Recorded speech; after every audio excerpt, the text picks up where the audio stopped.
जीवन का उनकी अब की स्थिति क्या है, आज की किस ढंग से लोकसभा और राज्यसभा चल रहा है और कैसा उसके बारे में लोगों को बाहर भी हमारा इम्प्रेशन है और आप भी जानते हैं, हम सभी लोग जानते हैं, तो वो मैं इसमें जाना नहीं। मैं सिर्फ आपसे ही रिक्वेस्ट करूंगा, जो कल बजट पेश हुआ उस बजट में।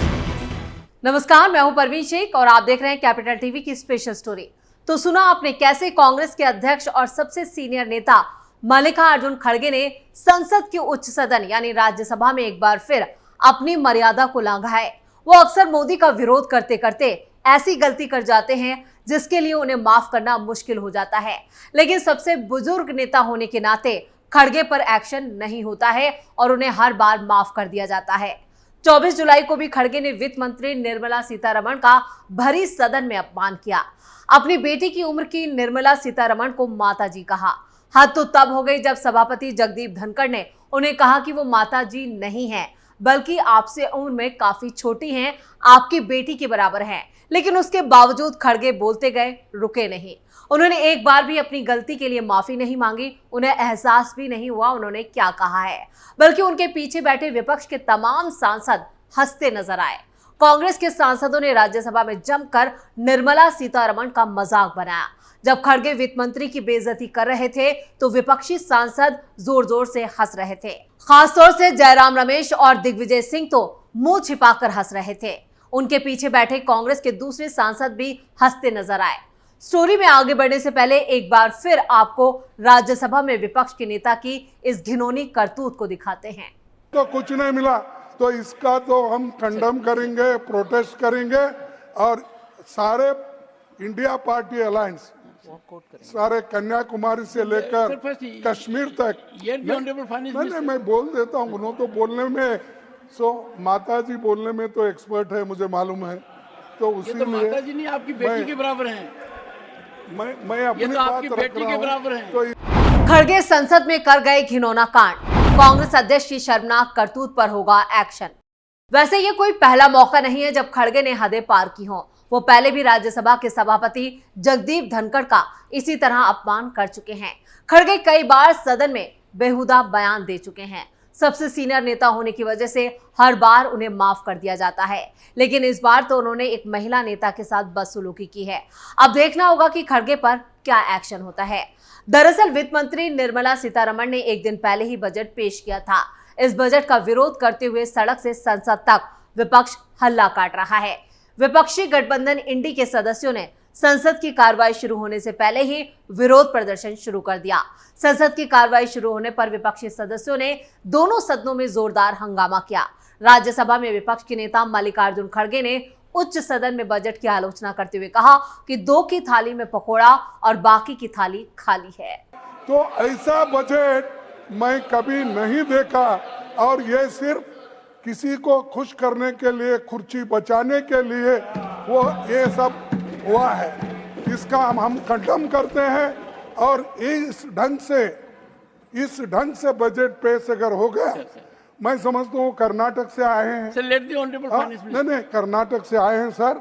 हमारी तो अपेक्षा ऐसी थी सबसे ज्यादा मुझे ही मिलेगा, लेकिन इतना हमको तो कुछ नहीं मिला, तो इसका तो हम कंडम करेंगे, प्रोटेस्ट करेंगे। तो मल्लिकार्जुन खड़गे के इस बयान से साफ है कि इस बार भी विपक्ष संसद की कार्रवाई को नहीं चलने देगा।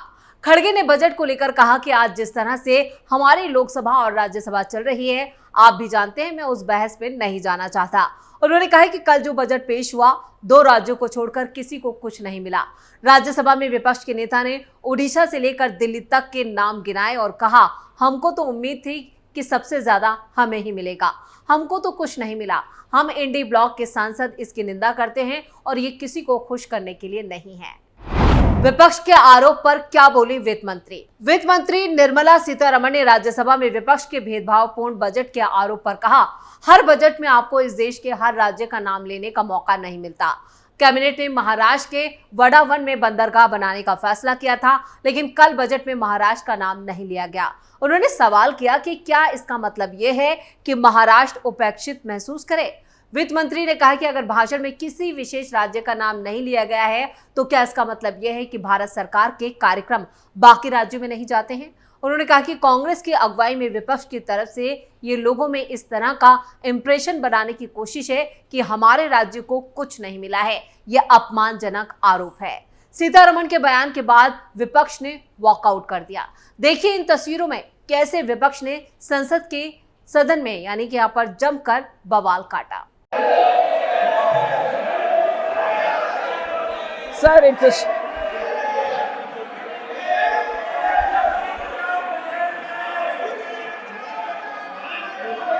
Nothing will go on record.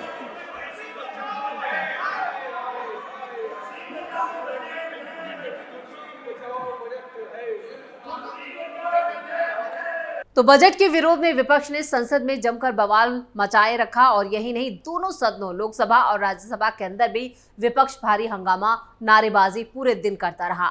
हंगामे के बाद विपक्ष ने राज्यसभा से वॉकआउट भी कर दिया। सदन के बाहर भी विरोध प्रदर्शन चलता रहा। लोकसभा में प्रश्नकाल के दौरान भी भारी हंगामा देखा गया। विपक्ष का कहना है कि गठबंधन बचाने के लिए बजट लाया गया, गैर बीजेपी राज्यों को कुछ नहीं मिला है। इधर आरजेडी सांसद मीसा भारती ने बिहार को लेकर एक बड़ा बयान दिया। उन्होंने कहा, बिहार को मिला क्या है, कहीं ना कहीं उन्हें एक झुंझुना और एक लॉलीपॉप देकर पीएम के सर पर लटक रही तलवार को टाला गया है। इसमें मध्यम वर्ग के लिए कुछ नहीं है, युवाओं के लिए कुछ नहीं है, रोजगार पर कोई बात नहीं हुई है। बहुत सी योजनाएं जिसकी इन्होंने घोषणा की है वो पहले से चल रही हैं, बस उसे नए तरीके से पैक कर प्रस्तुत किया गया है। वैसे मीसा भारती का कहना है कि विपक्ष को सिर्फ झुंझुना मिला है, जो पूरी तरह से गलत है।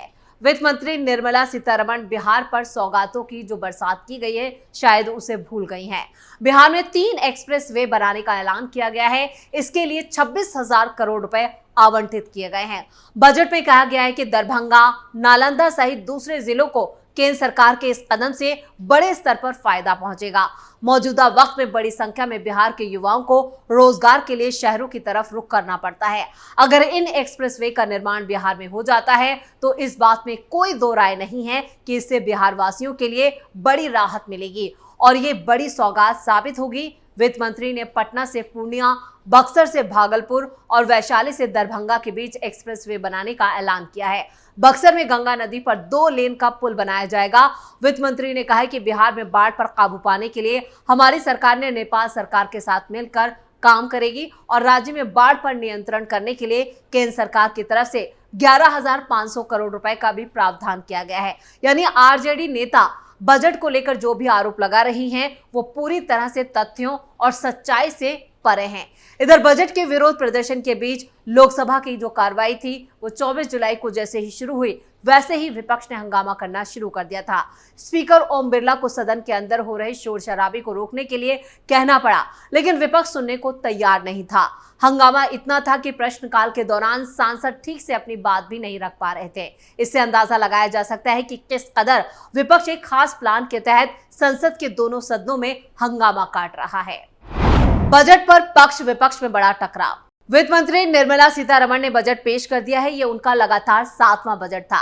बजट के साथ ही देश भर में इसे लेकर रिएक्शन भी आए। प्रधानमंत्री मोदी ने कहा कि ये बजट समृद्धि की राह पर ले जाने वाला बजट है। बीते 10 सालों में 25 करोड़ लोग गरीबी से निकले हैं। नौजवानों को अनगिनत नए अवसर देने वाला बजट है। इधर विपक्ष और इंडिया अलायंस से जुड़े नेताओं ने इसे प्रधानमंत्री सरकार बचाओ योजना का नाम दिया। राहुल गांधी ने एक्स पर पोस्ट करते हुए कहा कि इसे कुर्सी बचाओ और कांग्रेस के मैनिफेस्टो और पिछले सालों के बजट का कॉपी पेस्ट कहा है। अखिलेश यादव ने कहा कि प्रधानमंत्री देने वाले राज्य यानी यूपी को कुछ नहीं मिला है। कांग्रेस सांसद इमरान मसूद ने कहा कि यह नीतीश कुमार और चंद्रबाबू नायडू से डरा हुआ बजट है। इनका अपना विजन कुछ नहीं है। विपक्ष लगातार बजट को भेदभावपूर्ण बता रहा है। विपक्षी गठबंधन इंडी का कहना है कि इसमें उन राज्यों का जिक्र नहीं किया गया जहां बीजेपी को चुनावी हार मिली है। संसद का मॉनसून सत्र जब बुधवार 24 जुलाई को शुरू हुआ तो लोकसभा में विपक्षी सांसदों ने शुरुआत से ही हंगामा काटा, न सिर्फ सदन के अंदर बल्कि बाहर भी। इस पर स्पीकर ओम बिरला ने सभी सांसदों को सख्त लहजे में चेतावनी देते हुए कहा कि किसी को बोलने की इजाजत नहीं है। लोकसभा में विपक्ष ने प्रश्नकाल के दौरान भी जमकर हंगामा किया, जिसे लेकर केंद्रीय मंत्री किरण रिजिजू भी सीट से खड़े हो गए और नाराजगी जाहिर की। लोकसभा स्पीकर ने सख्त लहजे में कहा, माननीय सदस्यों, मैं आपसे आग्रह करता हूं कि प्रश्नकाल के अंदर किसी भी विषय को नहीं बोलने देना सही नहीं है। मैं एक ऐसी व्यवस्था देख रहा हूं जिससे प्रश्नकाल सही से चल सके। प्रश्नकाल के दौरान ना पक्ष ना विपक्ष कोई कुछ नहीं बोलेगा। प्रश्नकाल का एक महत्वपूर्ण समय होता है, वो सदस्यों का समय होता है। ये व्यवस्थाएं हमेशा ही परंपरा में रही हैं और आगे भी इसे लागू किया जाएगा, लेकिन उसके बावजूद विपक्ष है कि अपनी हरकतों से बाज नहीं आया। यानी कि 24 जुलाई को पूरे दिन हंगामा देखने को मिला और इसकी नुमाइंदगी एक बार फिर राहुल गांधी करते नजर आए। स्पेशल स्टोरी में इतना ही। वीडियो कैसा लगा कमेंट करके अपनी राय जरूर दें। वीडियो को लाइक करें, शेयर करें और कैपिटल टीवी को सब्सक्राइब जरूर करें। नमस्कार।